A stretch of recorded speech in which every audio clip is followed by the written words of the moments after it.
ನಮಸ್ಕಾರ, good morning Karnataka. Morning ಎಕ್ಸ್‌ಪ್ರೆಸ್‌ಗೆ ಸ್ವಾಗತ. ನಾನು ಶ್ವೇತಾ ಆಚಾರ್ಯ.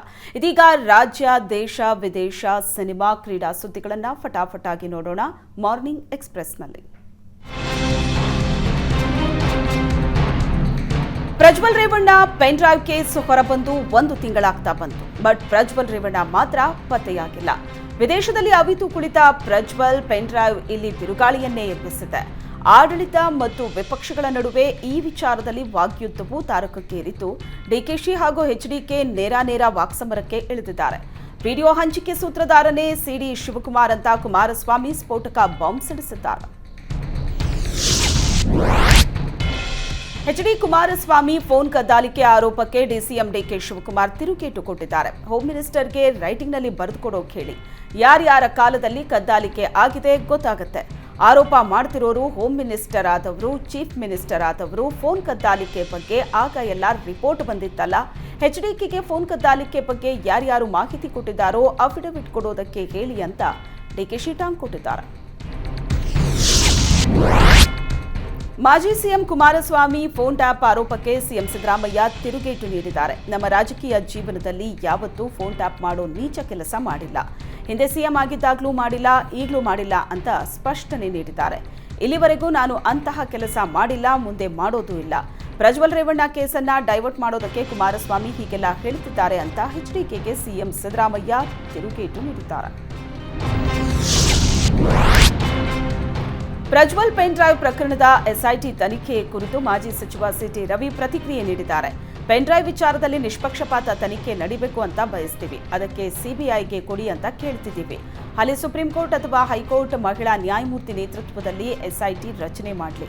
ಇದರಲ್ಲಿ ಯಾರ್ಯಾರು ಪಾಪ ಮಾಡಿದಾರೋ ಗೊತ್ತಿಲ್ಲ. ಇದರಲ್ಲಿ ಡಿಸಿಎಂ ಪಾತ್ರ ಇದ್ರೆ ಎಸ್ಐಟಿ ತನಿಖೆ ಮಾಡತ್ತಾ ಅಂತ ಪ್ರಶ್ನಿಸಿದ್ದಾರೆ. ಎಸ್ಐಟಿ ತನಿಖೆಯಲ್ಲಿ ಹಲವು ಅನುಮಾನಗಳಿದೆ. ಸರ್ಕಾರದ ನಡೆ ಅನುಮಾನಾಸ್ಪದವಾಗಿದೆ. ಈ ಪ್ರಕರಣದಲ್ಲಿ ಸರ್ಕಾರ ತನ್ನ ಬೇಳೆ ಬೇಯಿಸಿಕೊಳ್ತಿದೆ ಅಂತ ಅನ್ನಿಸ್ತಿದೆ ಅಂತ ಕಾಂಗ್ರೆಸ್ ವಿರುದ್ಧ ಸಿಟಿ ರವಿ ಆರೋಪಿಸಿದ್ದಾರೆ. ಪೊಲೀಸರಿಗೆ ಧಮಕಿ ಹಾಕಿದ ಪ್ರಕರಣಕ್ಕೆ ಸಂಬಂಧಿಸಿದಂತೆ ಶಾಸಕ ಹರೀಶ್ ಪೂಂಜಾ ಬೆಳ್ತಂಗಡಿ ಪೊಲೀಸ್ ಠಾಣೆಗೆ ಆಗಮಿಸಿ ವಿಚಾರಣೆಗೆ ಹಾಜರಾಗಿದ್ದಾರೆ. ಬಿಜೆಪಿ ಶಾಸಕ ವೇದವ್ಯಾಸ್ ಕಾಮತ್, ಜಿಲ್ಲಾಧ್ಯಕ್ಷ ಸತೀಶ್ ಕುಂಪಲ, ಬ್ರಿಜೇಶ್ ಚೌಟಾ ಸೇರಿದಂತೆ ಹಲವು ಬಿಜೆಪಿ ನಾಯಕರು ಹರೀಶ್ ಪೂಂಜಾಗೆ ಸಾಥ್ ನೀಡಿದರು. ಮೇ 20ರಂದು ತಾಲೂಕು ಕಚೇರಿ ಎದುರು ನಡೆದಿದ್ದ ಪ್ರತಿಭಟನೆ ವೇಳೆ ಕಾರ್ಯಕರ್ತರಿಗಾಗಿ ಖಾಕಿ ಕಾಲರ್ ಹಿಡಿಯಲು ಸಿದ್ಧ ಅಂತ ಹರೀಶ್ ಪೂಂಜಾ ಬೆದರಿಕೆ ಹಾಕಿದ್ರು. ಹರೀಶ್ ಪೂಂಜಾ ವಿರುದ್ಧ 2 ಎಫ್ಐಆರ್ ದಾಖಲಾದ ಹಿನ್ನೆಲೆ ಬೆಳ್ತಂಗಡಿಯ ಗರಡಾಡಿ ಗ್ರಾಮದಲ್ಲಿರುವ ಹರೀಶ್ ಪೂಂಜಾ ಮನೆಗೆ ಪೊಲೀಸರು ಆಗಮಿಸಿದ್ದರು. ಬಂಧನದ ಸುಳಿವು ಸಿಗ್ತಾ ಇದ್ದಂತೆ ಶಾಸಕರ ನಿವಾಸದ ಮುಂದೆ ನೂರಾರು ಕಾರ್ಯಕರ್ತರು ಜಮಾಯಿಸಿದ್ರು. ಅಹಿತಕರ ಘಟನೆ ನಡೆಯದಂತೆ ತಡೆಯಲು ಪೊಲೀಸರು ತಕ್ಷಣಕ್ಕೆ ಹರೀಶ್ ಪೂಂಜಾ ಬಂಧನ ನಿರ್ಧಾರವನ್ನ ಕೈಬಿಟ್ಟಿದ್ರು.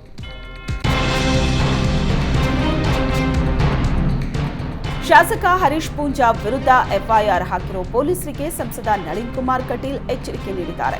ಯಾವುದೇ ಕಾರಣಕ್ಕೂ ಹರೀಶ್ ಪೂಂಜಾ ಬಂಧಿಸಲು ಬಿಡಲ್ಲ. ಹರೀಶ್ ಪೂಂಜಾ ಬಂಧಿಸಿದ್ರೆ ದಕ್ಷಿಣ ಕನ್ನಡ ಜಿಲ್ಲೆ ಬಂದ್ ಮಾಡೋದಾಗಿ ಎಚ್ಚರಿಕೆ ನೀಡಿದ್ದಾರೆ. ಅರೆಸ್ಟ್ ಮಾಡಲು ಆಗದೇ ಇರೋ ಕೇಸ್ನಲ್ಲಿ ಪೊಲೀಸರು ಬಂಧಿಸೋದಕ್ಕೆ ಹೊರಟಿದ್ದಾರೆ. ಸರ್ಕಾರದ ಕೈಗೊಂಬೆಯಂತೆ ಪೊಲೀಸರು ವರ್ತಿಸುತ್ತಿದ್ದಾರೆ. ಸಿದ್ದರಾಮಯ್ಯ ವಿರುದ್ಧ ಇಂತಹ ಅದೆಷ್ಟೋ ಕೇಸ್ ಆಗಿದೆ. ನನ್ನ ವಿರುದ್ಧ ಇಂಥ ಕೇಸ್ಗಳಿದ್ರೂ ಬಂಧನ ಆಗಿರಲಿಲ್ಲ. ಕಾನೂನಿನ ಪ್ರಕಾರ ನೋಟಿಸ್ ಕೊಟ್ಟು ವಿಚಾರಣೆಗೆ ಕರೀಲಿ. ಅದು ಬಿಟ್ಟು ಮನೆಗೆ ನುಗ್ಗಿ ನೋಟಿಸ್ ಕೊಟ್ಟು ಬಂಧಿಸಲು ಯತ್ನಿಸಿದ್ರೆ ಸುಮ್ಮನಿರಲ್ಲ ಅಂತ ಎಚ್ಚರಿಕೆ ನೀಡಿದ್ದಾರೆ. ಶಾಸಕ ಹರೀಶ್ ಪೂಂಜಾ ಮೇಲೆ ಎಫ್ಐಆರ್ ದಾಖಲು ವಿಚಾರ ಸಂಬಂಧ ಸರ್ಕಾರದ ವಿರುದ್ಧ ಆರ್ ಅಶೋಕ್ ಕಿಡಿಕಾರಿದ್ದಾರೆ. ಕಾಂಗ್ರೆಸ್ ಸರ್ಕಾರ ವಿಪಕ್ಷ ಸದಸ್ಯರ ವಿರುದ್ಧ ನಿರಂತರವಾಗಿ ಒಂದಲ್ಲ ಒಂದು ಕೇಸ್ ಹಾಕ್ತಿದ್ದಾರೆ. ಹರೀಶ್ ಪೂಂಜಾ ಬಂಧನ ಮಾಡಲು ಹೋಗಿರುವುದು ಖಂಡನೀಯ. ಸರ್ಕಾರ ಶಾಸಕರ ದನಿಯನ್ನ ಅಡಗಿಸೋ ಕೆಲಸ ಮಾಡ್ತಿದೆ. ಹೀಗೆ ಮಾಡ್ತಾ ಹೋದ್ರೆ ಈ ಸರ್ಕಾರ ಹೆಚ್ಚು ದಿನ ಉಳಿಯಲ್ಲ. ಆರ್ಆರ್ ನಗರದಲ್ಲಿ ಪೊಲೀಸ್ ಇನ್ಸ್ಪೆಕ್ಟರ್ ಕಪಾಳಕ್ಕೆ ಹೊಡೆದಿರೋರನ್ನ ಸರ್ಕಾರ ಇನ್ನೂ ಬಂಧಿಸಿಲ್ಲ. ಕಾರ್ಯಕರ್ತರ ಪರ ಮಾತಾಡಿದ ಶಾಸಕರನ್ನ ಬಂಧಿಸುವುದು ಎಷ್ಟು ಸರಿ ಅಂತ ಅಶೋಕ್ ಪ್ರಶ್ನಿಸಿದ್ದಾರೆ. ರಾಜ್ಯ ಕಾಂಗ್ರೆಸ್ ಸರ್ಕಾರ 1 ವರ್ಷ ಪೂರೈಸಿದ ಹಿನ್ನೆಲೆ ಮಾಜಿ ಸಚಿವ ಸಿಟಿ ರವಿ ಸರ್ಕಾರಕ್ಕೆ ಪ್ರಶ್ನೆಗಳ ಸುರಿಮಳೆ ಸುರಿಸಿದ್ದಾರೆ. 1 ವರ್ಷದಲ್ಲಿ ಸಾಧನೆ ಮಾಡಿದೀವಿ ಅಂತಿರಲ್ಲ, ನಿಮ್ಮದು ಸಾವಿರಾರು ಹತ್ಯೆ, ಆತ್ಮಹತ್ಯೆಗಳ ಸಾಧನೆಯ. ಎನ್ಸಿಬಿಆರ್ ವರದಿ ಪ್ರಕಾರ 4 ತಿಂಗಳಲ್ಲಿ 430 ಕೊಲೆ, 700ಕ್ಕೂ ಹೆಚ್ಚು ರೈತರ ಆತ್ಮಹತ್ಯೆ ನಡೆದಿದೆ. ಗೃಹ ಸಚಿವ ಪರಮೇಶ್ವರ್ ಪ್ರತಿ ಕೊಲೆಗೂ ಕಾರಣ ಇದೆ ಅಂತಾರೆ. ಕಾರಣ ಇದೆ ನಿಜ. ನಿಮ್ಮ ಸರ್ಕಾರ ಯಾವ ರೀತಿ ನಡೆದುಕೊಂಡಿದೆ ಅದನ್ನ ಹೇಳಿ ಅಂತ ಪ್ರಶ್ನೆ ಮಾಡಿದ್ದಾರೆ. ಕೊಲೆ, ಆತ್ಮಹತ್ಯೆ ನಡೆದಾಗ ನಿಮ್ಮ ಸ್ಪಂದನೆ ಹೇಗಿದೆ? ಕೋವಿಡ್ ಅವಧಿಯ ಅಕ್ರಮಗಳ ತನಿಖೆಗೆ ನ್ಯಾಯಾಂಗ ಸಮಿತಿ ರಚಿಸಿದ್ರಿ, ಆ ವರದಿ ಬಂತ? ಜಲಜೀವನ್ ಮಿಷನ್ ಅಡಿ ನಡೆದ ಅಕ್ರಮಗಳ ತನಿಖೆಗೂ ಸಮಿತಿ ರಚಿಸಿದ್ರಿ, ವರದಿ ಬಂತ? ಬಿಬಿಎಂಪಿ ಕಮಿಷನ್ ಬಿಟ್ಕಾಯಿನ್ ಹಗರಣದ ತನಿಖೆಯ ವರದಿ ಬಂತ ಅಂತ ಸರ್ಕಾರಕ್ಕೆ ಸಿಟಿ ರವಿ ಪ್ರಶ್ನೆ ಮಾಡಿದ್ದಾರೆ. ಈಶಾನ್ಯ ಪದವೀಧರ ಕ್ಷೇತ್ರದ ಬಿಜೆಪಿ ಅಭ್ಯರ್ಥಿ ಅಮರನಾಥ್ ಪಾಟೀಲ್ ಬಳ್ಳಾರಿ ಜಿಲ್ಲೆಯ ಕಂಪ್ಲಿಯಲ್ಲಿ ಚುನಾವಣಾ ಪ್ರಚಾರ ನಡೆಸಿದರು. 2012ರಲ್ಲಿ ಪರಿಷತ್ ಸದಸ್ಯನಾಗಿದ್ದ ಅವಧಿಯಲ್ಲಿ ಕಲ್ಯಾಣ ಕರ್ನಾಟಕ ಭಾಗದ ಅಭಿವೃದ್ಧಿಗೆ ಹೆಚ್ಚಿನ ಒತ್ತು ನೀಡಿದ್ದೆ. ಈ ಬಾರಿ ಇನ್ನಷ್ಟು ಕಾರ್ಯ ಯೋಜನೆಗಳೊಂದಿಗೆ ಚುನಾವಣಾ ಕಣದಲ್ಲಿದ್ದೀನಿ ಎಂದರು. ಈ ವೇಳೆ ಅಭ್ಯರ್ಥಿ ಅಮರನಾಥ್ ಪಾಟೀಲ್ಗೆ ಮಾಜಿ ಶಾಸಕ ಸೋಮಶೇಖರ್ ರೆಡ್ಡಿ ಸೇರಿ ಹಲವರು ಉಪಸ್ಥಿತರಿದ್ದರು. ಮಾಜಿ ಸಚಿವ ಸಿಪಿ ಯೋಗೇಶ್ವರ್ ವಿರುದ್ಧವೇ ಪುತ್ರಿ ನಿಶಾ ಅಸಮಾಧಾನ ಹೊರಹಾಕಿದ್ದಾರೆ. ನಾನು ನನ್ನ ತಂದೆಗೆ ಬೇಡವಾಗಿದ್ದೇನೆ ಅಂತ ಕಣ್ಣೀರಿಟ್ಟಿದ್ದಾರೆ. ನನ್ನ ಹೆಸರಿನ ಜೊತೆ ಯೋಗೇಶ್ವರ್ ಹೆಸರು ಬಳಸದಂತೆ ಬೆಂಬಲಿಗರು ಕಮೆಂಟ್ ಹಾಕ್ತಿದ್ದಾರೆ. ಯೋಗೇಶ್ವರ್ ಅವರೇ ಕಮೆಂಟ್ ಹಾಕಿಸ್ತಾ ಇದ್ದು ಕುಟುಂಬದಿಂದ ನನ್ನನ್ನು ದೂರ ಇಟ್ಟಿದ್ದಾರೆ. ಮಾತನಾಡಿಸಲು ಮನೆ ಹತ್ರ ಹೋದರೆ ಪೊಲೀಸ್ ಕರೀತಾರೆ, ನನಗೆ ಹೊಡಿತಾರೆ. ಅವರಿಗೆ ಅವಶ್ಯಕತೆ ಇದ್ದಾಗ ಚುನಾವಣಾ ಪ್ರಚಾರಕ್ಕೆ ಕರೆದು ಕೆಲಸ ಮಾಡಿಸಿದ್ರು. ಈಗ ನಾನು ಮತ್ತು ನನ್ನ ಕುಟುಂಬ ಬೇಡವಾಗಿದ್ದೇವೆ ಅಂತ ಸಾಮಾಜಿಕ ಜಾಲತಾಣದಲ್ಲಿ ತಂದೆ ವಿರುದ್ಧ ನಿಶಾ ಅಸಮಾಧಾನ ಹೊರಹಾಕಿದ್ದಾರೆ.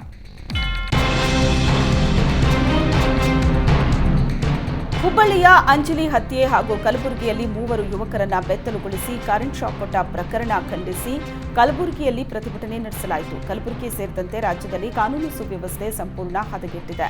ನಿತ್ಯ ಕೊಲೆಗಳಾಗ್ತಾ ಇದೆ. ರೌಡಿಗಳು, ಪುಂಡ ಪೋಖ್ರಿಗಳ ಅಟ್ಟಹಾಸ ಹೆಚ್ಚಾಗಿದೆ. ಡ್ರಗ್ಸ್ ದಂಧೆ ಮಿತಿ ಮೀರ್ತಾ ಇದೆ. ಆದರೂ ಸರ್ಕಾರ ಕ್ರಮ ಕೈಗೊಳ್ಳುತ್ತಿಲ್ಲ ಅಂತ ಪ್ರತಿಭಟನಾಕಾರರು ಆಕ್ರೋಶ ವ್ಯಕ್ತಪಡಿಸಿದ್ದಾರೆ. ಕಲಬುರಗಿಯ ಜಗತ್ ಸರ್ಕಲ್ನಿಂದ ಜಿಲ್ಲಾಧಿಕಾರಿ ಕಚೇರಿವರೆಗೆ ಬೃಹತ್ ಪ್ರತಿಭಟನೆ ನಡೆಸಿ ಸರ್ಕಾರದ ವಿರುದ್ಧ ಧಿಕ್ಕಾರ ಕೂಗಿ ಆಕ್ರೋಶ ವ್ಯಕ್ತಪಡಿಸಿದ್ದಾರೆ. ಕಲಬುರಗಿಯಲ್ಲಿ ಹಣಕ್ಕಾಗಿ 3ರನ್ನ ವಿವಸ್ತ್ರಗೊಳಿಸಿ ವಿದ್ಯುತ್ ಶಾಕ್ ನೀಡಿದ ಘಟನೆ ಖಂಡಿಸಿ ಬೀದರ್ನಲ್ಲಿ ಪ್ರತಿಭಟನೆ ನಡೆಸಲಾಗಿದೆ. ನಗರದ ಅಂಬೇಡ್ಕರ್ ವೃತ್ತದಿಂದ ಜಿಲ್ಲಾಧಿಕಾರಿಗಳ ಕಚೇರಿವರೆಗೂ ಪ್ರತಿಭಟನಾ ಮೆರವಣಿಗೆ ನಡೆಸಿದ ಮಡಿವಾಳ ಸಮುದಾಯ ರಾಜ್ಯ ಸರ್ಕಾರದ ವಿರುದ್ಧ ಧಿಕ್ಕಾರ ಕೂಗಿ ಆಕ್ರೋಶವನ್ನ ವ್ಯಕ್ತಪಡಿಸಿದ್ರು. ಇಂತಹ ದುಷ್ಕೃತ್ಯಗಳು ಬೇರೆ ದೇಶದಲ್ಲಿ ನಡೆದಿದ್ದನ್ನ ಕೇಳ್ತಾ ಇದ್ವಿ, ಆದರೆ ಇದು ನಮ್ಮ ರಾಜ್ಯದಲ್ಲಿ ನಡೆದಿದ್ದು ಖಂಡನೀಯ. ಕೃತ್ಯ ಎಸಗಿರುವ ಆರೋಪಿಗಳನ್ನ ಬಂಧಿಸಿ ಕಠಿಣ ಶಿಕ್ಷೆ ನೀಡಬೇಕು ಅಂತ ಆಗ್ರಹಿಸಿದ್ರು. ಬೆಳಗಾವಿಯ ಗುಂಡೇವಾಡಿ ಗ್ರಾಮದ ಬಳಿ ಅಪಘಾತಕ್ಕೀಡಾದ ವ್ಯಕ್ತಿಯನ್ನ ಆಸ್ಪತ್ರೆಗೆ ಸೇರಿಸಿ ಅಥಣಿ ಶಾಸಕ ಲಕ್ಷ್ಮಣ್ ಸವದಿ ಮಾನವೀಯತೆ ಮೆರೆದಿದ್ದಾರೆ. ಬೈಕ್ ಅಪಘಾತದಲ್ಲಿ ಗಾಯಗೊಂಡಿದ್ದ ಮಹೇಶ್ ಎಂಬುವರನ್ನ ಆಸ್ಪತ್ರೆಗೆ ಕರೆತಂದು ಚಿಕಿತ್ಸೆ ಕೊಡಿಸಿ ಬಳಿಕ ಶಾಸಕ ಸವದಿ ತೆರಳಿದ್ದಾರೆ. ಬರಗಾಲದಿಂದ ತತ್ತರಿಸಿದ್ದ ಕರುನಾಡಿಗೆ ಪೂರ್ವ ಮುಂಗಾರು ಎಂಟ್ರಿ ಕೊಟ್ಟಿದೆ. ಒಂದೆಡೆ ರೈತರು ಸಂತಸದಲ್ಲಿದ್ದರೆ ರಾಜಧಾನಿ ಮಂದಿ ಮಾತ್ರ ಮಳೆ ಅವಾಂತರದಿಂದ ಕಂಗಾಲಾಗಿದ್ದು ಸಿಎಂ ಡಿಸಿಎಂ ಸಿಟಿ ರೌಂಡ್ಸ್ ಮೂಲಕ ಜನರ ಸಮಸ್ಯೆ ಆಲಿಸಿದ್ರು. ಕಳೆದ ಬಾರಿ ಮಳೆಗಾಲದಲ್ಲಿ ಪ್ರವಾಹ ಉಂಟಾಗಿದ್ದ ಮೈಸೂರು ರಸ್ತೆಯ ಗಾಳಿ ಆಂಜನೇಯ ಸ್ವಾಮಿ ದೇಗುಲ ಬಳಿ ಇರೋ ರಾಜಕಾಲುವೆಗೆ ಭೇಟಿ ನೀಡಿ ಪರಿಶೀಲಿಸಿದ್ರು. ಪ್ರವಾಹ ನಿಯಂತ್ರಣ ಕಾಮಗಾರಿಗೆ 11.5 ಕೋಟಿ ರೂಪಾಯಿ ಅಂದಾಜು ವೆಚ್ಚದ ಯೋಜನೆ ರೂಪಿಸಲಾಗಿದ್ದು ಕೂಡಲೇ ಕಾಮಗಾರಿ ಆರಂಭಿಸುವಂತೆ ಸೂಚಿಸಿದ್ರು. ಈ ವರ್ಷ ಸಮಸ್ಯೆಗೆ ಶಾಶ್ವತ ಪರಿಹಾರ ನೀಡದಿದ್ರೆ ಸಸ್ಪೆಂಡ್ ಮಾಡುವುದಾಗಿ ಸಿಎಂ ಎಚ್ಚರಿಸಿದ್ರು. ಸಿಎಂ ಡಿಸಿಎಂ ಮಳೆ ಹಾನಿ ವೀಕ್ಷಣೆಗೆ ಹೋಗಿದ್ದಲ್ಲ, ಫೋಟೋ ಶೂಟ್ ಮಾಡಿಸೋದಕ್ಕೆ ಹೋಗಿದ್ದ ಅಂತ ಆರ್ ಅಶೋಕ್ ಹೇಳಿಕೆಗೆ ಸಿಎಂ ಸಿದ್ದರಾಮಯ್ಯ ತಿರುಗೇಟು ಕೊಟ್ಟಿದ್ದಾರೆ. ಆರ್ ಅಶೋಕ್ಗೆ ಬರೀ ಸುಳ್ಳು ಹೇಳೋದೇ ಕೆಲಸ. ನೀವು ನಮ್ಮ ಜೊತೆಗೆ ಬಂದಿದ್ರಲ್ಲ, ನಾವು ಫೋಟೋ ಶೂಟ್ ಮಾಡಿಸಿದ್ವಾ ಅಂತ ಪ್ರಶ್ನಿಸಿದ್ದಾರೆ. ಅಶೋಕ್ ಬೆಂಗಳೂರು ಶಾಸಕ ಅಲ್ವಾ? ಅವರೇನಾದರೂ ಕೆಲಸ ಮಾಡಿದ್ರಾ? ಒತ್ತುವರಿ ತೆರವು ಮಾಡಿಸಿದ್ರೆ ಸಮಸ್ಯೆ ಇರ್ತಿರ್ಲಿಲ್ಲ, ಆದರೆ ಏನೂ ಕೆಲಸ ಮಾಡಿಸಿಲ್ಲ ಅಂತ ಅಶೋಕ್ ವಿರುದ್ಧ ಸಿಎಂ ಸಿದ್ದರಾಮಯ್ಯ ಗರಂ ಆಗಿದ್ರು.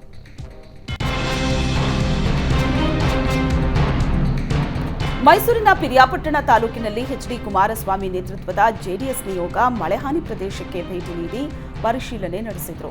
ಚಪ್ಪದರಹಳ್ಳಿ, ಹಾರನಹಳ್ಳಿ ಭಾಗದಲ್ಲಿ ರೈತರು ಬೆಳೆದಂತ ತಂಬಾಕು, ಶುಂಠಿ ಬೆಳೆ ನಷ್ಟವಾಗಿರೋ ಜಮೀನುಗಳಿಗೆ ಭೇಟಿ ನೀಡಿ ವೀಕ್ಷಿಸಿದರು. 2 ವಾರದಿಂದ ಸುರಿದ ಮಳೆಯಿಂದಾಗಿ ಅಪಾರ ಪ್ರಮಾಣದ ಹಾನಿಯಾಗಿದೆ. ಸರ್ಕಾರ ಕೂಡಲೇ ಅಧಿಕಾರಿಗಳಿಗೆ ಚುರುಕು ಮುಟ್ಟಿಸಬೇಕು ಅಂತ ಕುಮಾರಸ್ವಾಮಿ ಹೇಳಿದರು. ಚಿತ್ರದುರ್ಗ ಜಿಲ್ಲಾಡಳಿತ ಹಾಗೂ ಕೃಷಿ ಇಲಾಖೆ ಆಯೋಜಿಸಿದ್ದ ಮುಂಗಾರು ಹಂಗಾಮಿನ ಪೂರ್ವ ಸಿದ್ಧತಾ ಕಾರ್ಯಾಗಾರ ಹಾಗೂ ಕೃಷಿ ಪರಿಕರಗಳ ಮಾರಾಟಗಾರರ ಸಭೆಯನ್ನ ಜಿಲ್ಲಾಧಿಕಾರಿ ಟಿ ವೆಂಕಟೇಶ್ ಉದ್ಘಾಟಿಸಿದರು. ಬಳಿಕ ಮಾತನಾಡಿದ ವೆಂಕಟೇಶ್, ಜಿಲ್ಲೆಯಲ್ಲಿ ಈ ಬಾರಿ ಪೂರ್ವ ಮುಂಗಾರಿನಲ್ಲಿ ಉತ್ತಮ ಮಳೆಯಾಗಿದ್ದು ಮುಂಗಾರು ಹಂಗಾಮಿಗೆ ಅಗತ್ಯ ಸಿದ್ಧತೆ ಕೈಗೊಳ್ಳಬೇಕಾಗಿದೆ. ರೈತರಿಗೆ ಬೀಜ, ರಸಗೊಬ್ಬರ ವಿತರಣೆ ಹಾಗೂ ಹೊಸ ತಾಂತ್ರಿಕತೆ ಅಳವಡಿಕೆ ಕುರಿತು ಮಾಹಿತಿ ತಲುಪಿಸುವ ಕ್ರಮ ಕೈಗೊಳ್ಳಲಾಗುವುದು ಎಂದರು. ಬಿರುಗಾಳಿ ಸಹಿತ ಧಾರಾಕಾರ ಮಳೆಯಿಂದ ಯಾದಗಿರಿ ಜಿಲ್ಲೆಯಲ್ಲಿ ಅವಾಂತರ ಸೃಷ್ಟಿಯಾಗಿದೆ. ಕಂಚಗಾರಹಳ್ಳಿ ತಾಂಡಾದಲ್ಲಿ 6ಕ್ಕೂ ಹೆಚ್ಚು ಮನೆಗಳ ಮೇಲ್ಛಾವಣಿ ಕುಸಿದಿದ್ದು ಓರ್ವ ಮಹಿಳೆ ತೀವ್ರವಾಗಿ ಗಾಯಗೊಂಡಿದ್ದಾರೆ. ಹಲವು ಕಡೆ ವಿದ್ಯುತ್ ಕಂಬಗಳು ಧರೆಗುರುಳಿದ್ದು ರಾಷ್ಟ್ರೀಯ ಹೆದ್ದಾರಿಯಲ್ಲಿ 20ಕ್ಕೂ ಹೆಚ್ಚು ಬೃಹತ್ ಮರಗಳು ನೆಲಕ್ಕುರುಳಿ ಸಂಚಾರ ಅಸ್ತವ್ಯಸ್ತಗೊಂಡಿದೆ. ಈ ಬಾರಿ ಕೊಡಗಿನಲ್ಲಿ ಹೆಚ್ಚು ಮಳೆಯಾಗಲಿದೆ ಅಂತ ಹವಾಮಾನ ಇಲಾಖೆ ಮುನ್ಸೂಚನೆ ನೀಡಿದೆ. ಹೀಗಾಗಿ ಮತ್ತೆ ಭೂಕುಸಿತ ಪ್ರವಾಹದ ಆತಂಕ ಎದುರಾಗಿದೆ. ಈ ಬಾರಿ 70ಕ್ಕೂ ಹೆಚ್ಚು ಸ್ಥಳಗಳಲ್ಲಿ ಭೂಕುಸಿತ ಆಗಬಹುದು ಅನ್ನೋ ಆಘಾತಕಾರಿ ಮಾಹಿತಿ ಹೊರಬಿದ್ದಿದೆ. ಇಡೀ ಜಿಲ್ಲೆ ಬಹುತೇಕ ಬೆಟ್ಟಗುಡ್ಡಗಳ ಪ್ರದೇಶಗಳಿಂದ ಕೂಡಿದ್ದು ಅಲ್ಲಲ್ಲಿ ಜನವಸತಿ ಪ್ರದೇಶಗಳಿವೆ. ಅವುಗಳು ತೊಂದರೆಗೆ ಸಿಲುಕುವ ಸಾಧ್ಯತೆ ಹೆಚ್ಚಿದ್ದು ಅಂತಹ ಪ್ರದೇಶಗಳ ಮೇಲೆ ನಿಗಾ ವಹಿಸಿದ್ದೀವಿ ಅಂತ ಜಿಲ್ಲಾಧಿಕಾರಿ ಹೇಳಿದ್ದಾರೆ. ಮೈಸೂರಿನಲ್ಲಿ ಕಲುಷಿತ ನೀರಿನಿಂದ ಒಬ್ಬ ಮೃತಪಟ್ಟ ಪ್ರಕರಣ ಭಾರೀ ಸದ್ದು ಮಾಡ್ತಾ ಇದೆ. ಸಿಎಂ ತವರು ಕ್ಷೇತ್ರದಲ್ಲಿ ಘಟನೆ ನಡೆದ ಹಿನ್ನೆಲೆ ಇಂದು ಸಾಲುಂಡಿ ಗ್ರಾಮಕ್ಕೆ ಸಿಎಂ ಸಿದ್ದರಾಮಯ್ಯ ಭೇಟಿ ನೀಡಲಿದ್ದು ಪರಿಶೀಲನೆ ನಡೆಸಲಿದ್ದಾರೆ. ಕಲುಷಿತ ನೀರಿನಿಂದ ಸಾಲುಂಡಿ ಗ್ರಾಮದ ವ್ಯಕ್ತಿ ಮೃತಪಟ್ಟಿದ್ದು 35ಕ್ಕೂ ಹೆಚ್ಚು ಮಂದಿ ಅಸ್ವಸ್ಥಗೊಂಡಿದ್ರು. ಘಟನಾ ಸ್ಥಳಕ್ಕೆ ಶಾಸಕ ಜಿಟಿ ದೇವೇಗೌಡ ಭೇಟಿ ನೀಡಿ ಪರಿಶೀಲನೆ ನಡೆಸಿದ್ದು ಅಧಿಕಾರಿಗಳನ್ನ ತರಾಟೆಗೆ ತೆಗೆದುಕೊಂಡರು.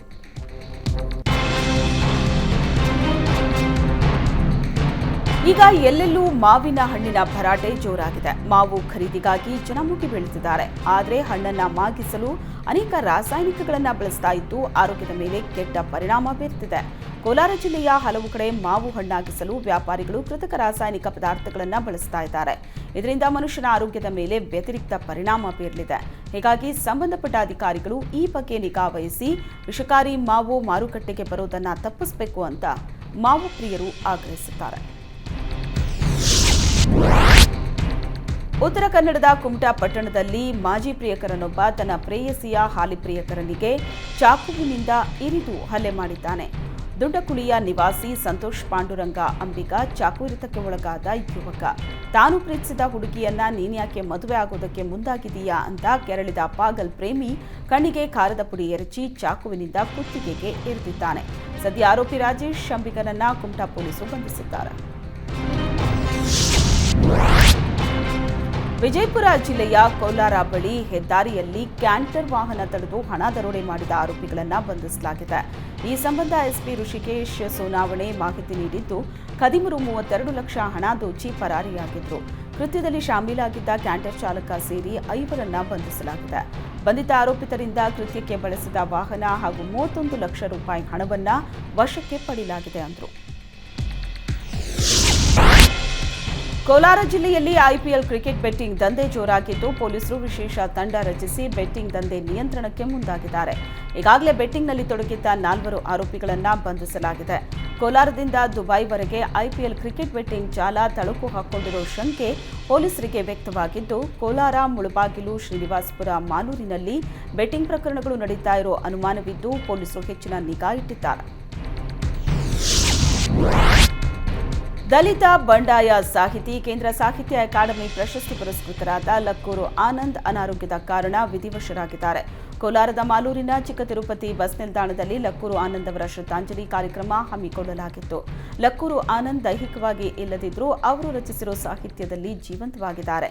ಲಕ್ಕೂರು ಗ್ರಾಮದ ಯುವ ಕವಿ ಆನಂದ್ ಚಿಕ್ಕ ವಯಸ್ಸಲ್ಲೇ ತಮ್ಮ ಪ್ರತಿಭೆಗಳ ಮೂಲಕ ರಾಷ್ಟ್ರಮಟ್ಟದ ಕೇಂದ್ರ ಸಾಹಿತ್ಯ ಅಕಾಡೆಮಿ ಪ್ರಶಸ್ತಿ ಪಡೆದುಕೊಂಡಿದ್ದು ಮಹಾ ಸಾಧನೆ ಅಂತ ಸ್ಮರಿಸಿಕೊಳ್ಳಲಾಯಿತು. ಕೋಲಾರದ ಶ್ರೀನಿವಾಸಪುರ ತಾಲೂಕು ಕಚೇರಿ ಆವರಣದಲ್ಲಿರೋ ಗ್ರಂಥಾಲಯಕ್ಕೆ ಹೋಗೋ ಸ್ಥಳದಲ್ಲಿ ಮಳೆ ನೀರು ನಿಂತು ಓದುಗರು ಪರದಾಡೋ ಪರಿಸ್ಥಿತಿ ನಿರ್ಮಾಣವಾಗಿದೆ. ಇತ್ತೀಚೆಗೆ ತಾಲೂಕು ಕಚೇರಿ ನವೀಕರಣ ಮಾಡಿರೋದ್ರಿಂದ ಲೈಬ್ರರಿ ಮುಂಭಾಗದ ಸ್ಥಳ ತಗ್ಗು ಪ್ರದೇಶವಾಗಿದೆ. ಹೀಗಾಗಿ ಮಳೆ ಬಿದ್ದ ಸಂದರ್ಭದಲ್ಲಿ ಗ್ರಂಥಾಲಯದ ಮುಂಭಾಗ ನೀರು ತುಂಬಿ ಕೊಳತಿರುತ್ತೆ. ಘಟನೆ ಬಗ್ಗೆ ಹಲವು ಬಾರಿ ಅಧಿಕಾರಿಗಳ ಗಮನಕ್ಕೆ ತಂದಿದ್ರೂ ಯಾವುದೇ ಪ್ರಯೋಜನ ಆಗಿಲ್ಲ. ಚಿಕ್ಕಮಗಳೂರಿನಲ್ಲಿ ಬ್ಯಾಂಕ್ ಸಿಬ್ಬಂದಿಗಳಿಂದ ಗ್ರಾಹಕರಿಗೆ ಕೋಟ್ಯಾಂತರ ರೂಪಾಯಿ ವಂಚನೆ ಆರೋಪ ಕೇಳಿಬಂದಿದೆ. ತಮ್ಮ ಹಣ ಹಾಗೂ ಚಿನ್ನವನ್ನು ವಾಪಸ್ ನೀಡುವಂತೆ ವಂಚನೆಗೊಳಗಾದ ಗ್ರಾಹಕರು ಪಟ್ಟು ಹಿಡಿದಿದ್ದಾರೆ. ಬ್ಯಾಂಕ್ ಮ್ಯಾನೇಜರ್ ಸಂದೀಪ್ ಮತ್ತು 5 ಸಿಬ್ಬಂದಿ ಗ್ರಾಹಕರಿಗೆ ವಂಚಿಸಿದ್ದು ಎಸ್ಕೇಪ್ ಆಗಿದ್ದಾರೆ.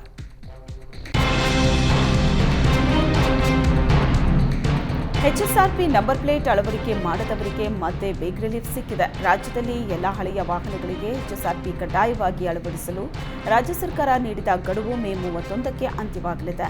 ಆದರೂ ಎಚ್ಎಸ್ಆರ್ಪಿ ನಂಬರ್ ಪ್ಲೇಟ್ ಅಳವಡಿಸಿದವರ ವಿರುದ್ಧ ಜೂನ್ 11ರವರೆಗೆ ಯಾವುದೇ ಕ್ರಮ ಇಲ್ಲ ಅಂತ ಸರ್ಕಾರವೇ ಹೈಕೋರ್ಟ್ಗೆ ತಿಳಿಸಿದೆ.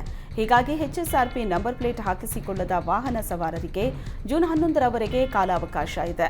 ಜೂನ್ 11ರ ಬಳಿಕ ಮೊದಲ ಬಾರಿಗೆ ₹500, ಬಳಿಕ ಪ್ರತಿ ಉಲ್ಲಂಘನೆಗಳಿಗೆ ₹1,000 ಫೈನ್ ಹಾಕಲು ನಿರ್ಧರಿಸಲಾಗಿದೆ. ಬೆಂಗಳೂರು ವಿಮಾನ ನಿಲ್ದಾಣವು ಅತ್ಯಂತ ಸ್ವಚ್ಛ ವಿಮಾನ ನಿಲ್ದಾಣ ಅನ್ನೋ ಹೆಗ್ಗಳಿಕೆಗೆ ಪಾತ್ರವಾಗಿದೆ. ವಿಶ್ವದ ಅತ್ಯುನ್ನತ ಪ್ರಶಸ್ತಿಯಾದ Skytrax world airport awards Bharat ಮತ್ತು ದಕ್ಷಿಣ ಏಷ್ಯಾದಿಂದ ಬೆಂಗಳೂರಿನ ವಿಮಾನ ನಿಲ್ದಾಣಕ್ಕೆ ದೊರೆತಿದೆ. ಈ ಬಗ್ಗೆ ಬೆಂಗಳೂರು ವಿಮಾನ ನಿಲ್ದಾಣದ ಎಕ್ಸ್ ಖಾತೆಯಲ್ಲಿ ಮಾಹಿತಿ ಹಂಚಿಕೊಂಡಿದೆ. ವಿಮಾನ ನಿಲ್ದಾಣವನ್ನು ಸ್ವಚ್ಛವಾಗಿಡಲು ಅಲ್ಲಿ ಕೆಲಸ ಮಾಡೋ ಪ್ರತಿಯೊಬ್ಬರಿಗೂ ನಾವು ಧನ್ಯವಾದ ಮತ್ತು ಸಂಭ್ರಮಿಸ್ತೀವಿ ಅಂತ ಆಡಳಿತ ಮಂಡಳಿ ಹೇಳಿದೆ.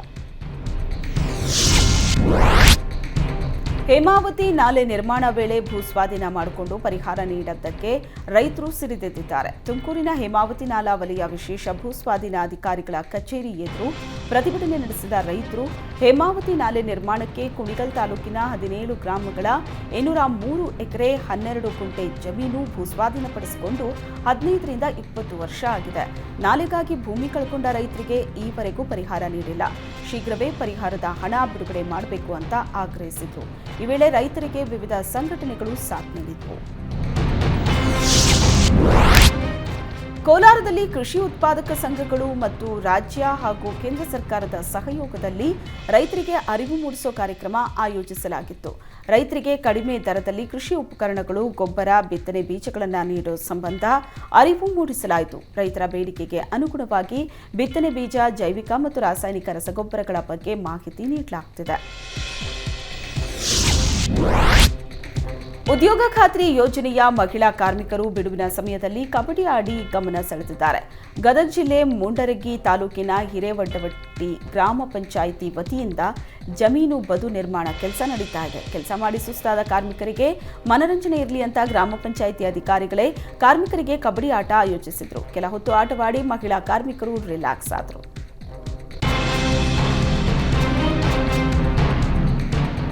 ಮನೆಯಲ್ಲಿಯೇ ಅಕ್ರಮ ಕಳ್ಳಬಟ್ಟಿ ಸಾರಾಯಿ ತಯಾರಿಸ್ತಾ ಇದ್ದ ಅಡ್ಡೆ ಮೇಲೆ ಪೊಲೀಸರು ದಾಳಿ ನಡೆಸಿದ್ದಾರೆ.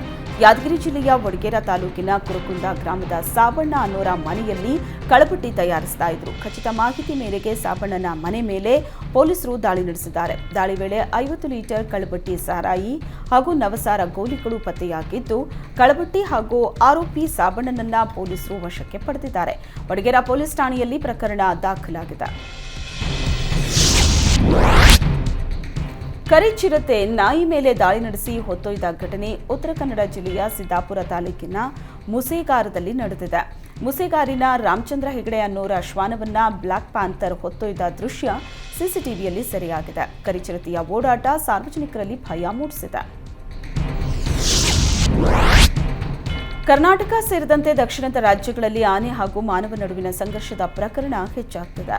ಈ ಹಿನ್ನೆಲೆ ವೈಜ್ಞಾನಿಕವಾಗಿ ಪರಿಹಾರೋಪಾಯಗಳನ್ನು ರೂಪಿಸಲು ಕರ್ನಾಟಕ, ಕೇರಳ, ತಮಿಳುನಾಡು ಹಾಗೂ ಆಂಧ್ರಪ್ರದೇಶದ ಗಡಿ ಅರಣ್ಯ ಪ್ರದೇಶಗಳಲ್ಲಿ ಏಕಕಾಲದಲ್ಲಿ 3 ದಿನಗಳ ಕಾಲ ಆನೆ ಗಣತಿ ನಡೆಯಲಿದೆ. 4 ರಾಜ್ಯಗಳ ಅರಣ್ಯ ಇಲಾಖೆಗಳು ಅಂತಾರಾಜ್ಯ ಸಮನ್ವಯ ಸಮಿತಿ ರಚಿಸಿಕೊಂಡು ವೈಜ್ಞಾನಿಕ ಪರಿಹಾರವನ್ನು ಕಂಡುಕೊಳ್ಳುವುದಕ್ಕೆ ಮುಂದಾಗಿವೆ. ರಾಜ್ಯದ ಬಂಡೀಪುರ, ನಾಗರಹೊಳೆ, ಕಾವೇರಿ ವನ್ಯಧಾಮ, ಮಲೆಮಹದೇಶ್ವರ ವನ್ಯಧಾಮ, ಬನ್ನೇರುಘಟ್ಟ ಸೇರಿ ಹಲವೆಡೆ ಏಕಕಾಲದಲ್ಲಿ ಆನೆ ಗಣತಿ ಕಾರ್ಯ ನಡೆಸಲಾಗುತ್ತೆ. ದೆಹಲಿ ಸರ್ಕಾರ ಕೇಂದ್ರದ ಹಲವಾರು ಯೋಜನೆಗಳನ್ನು ಜಾರಿಗೊಳಿಸದೆ ಜನರಿಗೆ ಅನ್ಯಾಯ ಎಸಗಿದೆ ಅಂತ ಕೇಂದ್ರ ಸಚಿವ ಹರ್ದೀಪ್ ಸಿಂಗ್ ಪುರಿ ಆರೋಪಿಸಿದ್ದಾರೆ. ಕೇಂದ್ರ ಸರ್ಕಾರದ ಆಯುಷ್ಮಾನ್ ಭಾರತ್ ಯೋಜನೆಯಡಿ 5 ಲಕ್ಷ ರೂಪಾಯಿವರೆಗೆ ಉಚಿತವಾಗಿ ಚಿಕಿತ್ಸೆ ನೀಡಲಾಗುತ್ತೆ. ಬಡ ಜನರಿಗೆ ಅನುಕೂಲವಾಗೋ ಈ ಯೋಜನೆಯನ್ನ ದೆಹಲಿಯಲ್ಲಿ ಜಾರಿಗೊಳಿಸಲಾಗಿಲ್ಲ ಅಂತ ಹೇಳಿದರು. ದೆಹಲಿ ಸರ್ಕಾರ ಗುಣಮಟ್ಟದ ಮೊಹಲ್ಲಾ ಕ್ಲಿನಿಕ್ಗಳನ್ನು ಸ್ಥಾಪಿಸೋದಾಗಿ ಹೇಳಿದ್ರು, ಅವು ಗುಣಮಟ್ಟದಿಂದ ಕೂಡಿಲ್ಲ ಅನ್ನೋದು ಸಾಬೀತಾಗಿದೆ. ಹಾಗೆಯೇ ಪ್ರಧಾನಮಂತ್ರಿ ಆವಾಸ್ ಯೋಜನೆ ಸಹ ದೆಹಲಿಯಲ್ಲಿ ಜಾರಿಗೆ ಬಂದಿಲ್ಲ ಅಂತ ದೆಹಲಿ ಸರ್ಕಾರದ ವಿರುದ್ಧ ಕೇಂದ್ರ ಸಚಿವ ಹರ್ದೀಪ್ ಸಿಂಗ್ ವಾಗ್ದಾಳಿ ನಡೆಸಿದರು. ಚಾವಕ್ಕಾಡ್ ಕರಾವಳಿಯಿಂದ 31 ನಾಟಿಕಲ್ ಮೈಲಿ ದೂರದಲ್ಲಿ ಎಂಜಿನ್ಗೆ ನೀರು ನುಗ್ಗಿ ಬೋಟ್ ಸಮುದ್ರದ ಮಧ್ಯೆ ಕೆಟ್ಟು ನಿಂತು ಮೀನುಗಾರರು ಆತಂಕಕ್ಕೀಡಾಗಿದ್ದರು. ಕೂಡಲೇ ಮೀನುಗಾರರ ರಕ್ಷಣೆಗೆ ಧಾವಿಸಿದ ಕರಾವಳಿ ಭದ್ರತಾ ಪಡೆ ಬೋಟ್ನಲ್ಲಿ ಸಿಲುಕಿದ್ದ 13 ಮಂದಿ ಮೀನುಗಾರರನ್ನು ರಕ್ಷಿಸುವಲ್ಲಿ ಯಶಸ್ವಿಯಾಗಿದೆ. ಭಾರತದಲ್ಲಿ ನಾಪತ್ತೆಯಾಗಿದ್ದ ಬಾಂಗ್ಲಾದೇಶದ ಹಿರಿಯ ಸಂಸದ ಅನ್ವರುಲ್ ಅಜೀಂ ಅನಾರ್ನನ್ನ ಕೋಲ್ಕತ್ತಾದಲ್ಲಿ ಭೀಕರವಾಗಿ ಹತ್ಯೆ ಮಾಡಲಾಗಿದ್ದು, ಪ್ರಕರಣ ಸಂಬಂಧ 3ರನ್ನ ಬಂಧಿಸಲಾಗಿದೆ. 3 ಬಾರಿ ಸಂಸದರಾಗಿದ್ದ ಅನ್ವರುಲ್ ಅಜೀಂ ಅನಾರ್ ಚಿಕಿತ್ಸೆ ಪಡೆಯೋದಕ್ಕೆ ಮೇ 12ರಂದು ಭಾರತಕ್ಕೆ ಬಂದು ನಾಪತ್ತೆಯಾಗಿದ್ದರು. ಮೇ 18ರಂದು ಉತ್ತರ ಕೋಲ್ಕತ್ತಾದ ಬಾರಾನಗರ ಪೊಲೀಸ್ ಠಾಣೆಯಲ್ಲಿ ಸಂಸದನ ನಾಪತ್ತೆ ಕುರಿತು ದೂರು ದಾಖಲಿಸಲಾಗಿತ್ತು. ಆದರೆ ಇದೀಗ ಅನ್ವರುಲ್ ಅಜೀಂ ಅನಾರ್ ಅನುಮಾನಾಸ್ಪದವಾಗಿ ಮೃತಪಟ್ಟಿದ್ದು, ಹೆಚ್ಚಿನ ಮಾಹಿತಿಗಾಗಿ ಪೊಲೀಸರು ತನಿಖೆ ಶುರು ಮಾಡಿದ್ದಾರೆ. ಸಾಮಾಜಿಕ ಜಾಲತಾಣಗಳ ಭರಾಟೆ, ಐಪಿಎಲ್ ಆನ್ಲೈನ್ ಜೂಜಾಟದ ಎಫೆಕ್ಟ್ನಿಂದಾಗಿ ಬಾಗಲಕೋಟೆಯ ಚಿತ್ರಮಂದಿರಗಳು ಆರ್ಥಿಕ ಸಂಕಷ್ಟಕ್ಕೆ ಸಿಲುಕಿದೆ. ಜಿಲ್ಲೆಯ ಒಟ್ಟು 30 ಚಿತ್ರಮಂದಿರಗಳಲ್ಲಿ 20ಕ್ಕೂ ಹೆಚ್ಚು ಚಿತ್ರಮಂದಿರಗಳಿಗೆ ಬೀಗ ಬಿದ್ದಿದೆ. ದೊಡ್ಡ ನಟರು ಸಿನಿಮಾ ಮಾಡ್ತಿಲ್ಲ, ಹೊಸಬರ ಸಿನಿಮಾ ಥಿಯೇಟರ್ನಲ್ಲಿ ಓಡ್ತಿಲ್ಲ. ಮಲ್ಟಿಪ್ಲೆಕ್ಸ್, OTT, ಯೂಟ್ಯೂಬ್ನಲ್ಲಿ ಸಿನಿಮಾ ಬಿಡುಗಡೆಯಿಂದ ಮಾಲೀಕರ ಹೊಟ್ಟೆಗೆ ತಣ್ಣೀರು ಬಟ್ಟೆಯಾಗಿದೆ. ಚಿತ್ರಮಂದಿರದ ಬಾಡಿಗೆ, ಕರೆಂಟ್ ಬಿಲ್ ಕಟ್ಟೋದಕ್ಕೂ ಆಗ್ತಿಲ್ಲ ಅಂತ ಮಾಲೀಕರು ಅಳಲು ತೋಡ್ಕೊಂಡಿದ್ದಾರೆ. ಚಿಕ್ಕಮಗಳೂರು ಜಿಲ್ಲೆ ಕೊಪ್ಪ ತಾಲೂಕಿನ ಹರಿಹರಪುರ ಕ್ಷೇತ್ರಕ್ಕೆ ಡಿವೈನ್ ಸ್ಟಾರ್ ರಿಷಬ್ ಶೆಟ್ಟಿ ಕುಟುಂಬ ಸಮೇತ ಭೇಟಿ ನೀಡಿದರು. ಶಾರದಾ ಲಕ್ಷ್ಮೀ ನರಸಿಂಹಸ್ವಾಮಿಯ ದರ್ಶನ ಪಡೆದು ಹರಿಹರಪುರದ ಶ್ರೀ ಸ್ವಯಂ ಸಚ್ಚಿದಾನಂದ ಶ್ರೀಗಳ ಆಶೀರ್ವಾದವನ್ನು ಪಡೆದರು. ಬಳಿಕ ಮಠದ ಆವರಣದ ಬಳಿ ಅಭಿಮಾನಿಗಳೊಂದಿಗೆ ಫೋಟೋಗೆ ಪೋಸ್ ನೀಡಿದರು. ಸಂಕಷ್ಟದಲ್ಲಿರೋ ಕನ್ನಡ ಚಿತ್ರರಂಗಕ್ಕೆ ಪರಿಹಾರ ಹುಡುಕಲು ನಾಳೆ ಫಿಲಂ ಚೇಂಬರ್ನಲ್ಲಿ ನಿರ್ಮಾಪಕರ ಸಭೆ ಕರೆಯಲಾಗಿದೆ. ದೊಡ್ಡ ನಟರ ಚಿತ್ರಗಳು ಹೆಚ್ಚಾಗಿ ಬರ್ತಿಲ್ಲ, ಹೀಗಾಗಿ ಚಿತ್ರಮಂದಿರದ ಮಾಲೀಕರು ಸಂಕಷ್ಟದಲ್ಲಿದ್ದಾರೆ. ಚಿತ್ರಮಂದಿರಗಳನ್ನು ಅನಿರ್ದಿಷ್ಟಾವಧಿಗೆ ಬಂದ್ ಮಾಡೋ ಬಗ್ಗೆ ಮಾತನಾಡಿದ್ದಾರೆ ಅಂತ ನಿರ್ಮಾಪಕರ ಸಂಘದ ಅಧ್ಯಕ್ಷ ಉಮೇಶ್ ಬಣಕಾರ್ ಹೇಳಿದರು. ದೊಡ್ಡ ನಟರು ವರ್ಷಕ್ಕೆ 3-4 ಸಿನಿಮಾ ಮಾಡೋ ಬಗ್ಗೆಯೂ ಚರ್ಚೆ ಆಗಿದೆ. ನಾಳೆ 3 ಗಂಟೆಗೆ ನಿರ್ಮಾಪಕರ ಸಭೆ ಕರೆದಿದ್ದೀವಿ. ಈ ಸಭೆಯಲ್ಲಿ ಯಾವ ತೀರ್ಮಾನ ತೆಗೆದುಕೊಳ್ತಾರೋ ಅದಕ್ಕೆ ಬದ್ಧ ಅಂದರು. ಬೆಂಗಳೂರು ಹೊರವಲಯದಲ್ಲಿ ನಡೆದ ರೇವ್ ಪಾರ್ಟಿಯಲ್ಲಿ ಮತ್ತೊಬ್ಬ ತೆಲುಗು ನಟಿಯ ಹೆಸರು ಕೇಳಿಬಂದಿದೆ. ಪಾರ್ಟಿಯಲ್ಲಿದ್ದ ತೆಲುಗಿನ ನಟಿ ಆಶಿ ರಾಯ್, ನಾನು ಪಾರ್ಟಿಯಲ್ಲಿ ಇದ್ದೆ, ಅದೊಂದು ಬರ್ತ್ಡೇ ಪಾರ್ಟಿ ಆಗಿತ್ತು, ಒಳಗೇನು ನಡೀತಾ ಇತ್ತು ಅಂತ ನನಗೆ ಗೊತ್ತಿರಲಿಲ್ಲ ಅಂತ ವಿಡಿಯೋ ಮಾಡಿದ್ದಾರೆ. ಉದ್ಯಮದಲ್ಲಿ ಕಷ್ಟಪಟ್ಟು ಬೆಳೆದಿದ್ದೀನಿ, ದಯವಿಟ್ಟು ನನ್ನನ್ನು ಬೆಂಬಲಿಸಿ ಅಂತ ಹೇಳಿದ್ದಾರೆ. ಸದ್ಯ ಆಶಿ ರಾಯ್ ವಿಚಾರಣೆ ನಡೆಸಿರೋ ಪೊಲೀಸರು ರಕ್ತದ ಮಾದರಿ ಪಡೆದು ಬಿಟ್ಕಳಿಸಿದ್ದಾರೆ.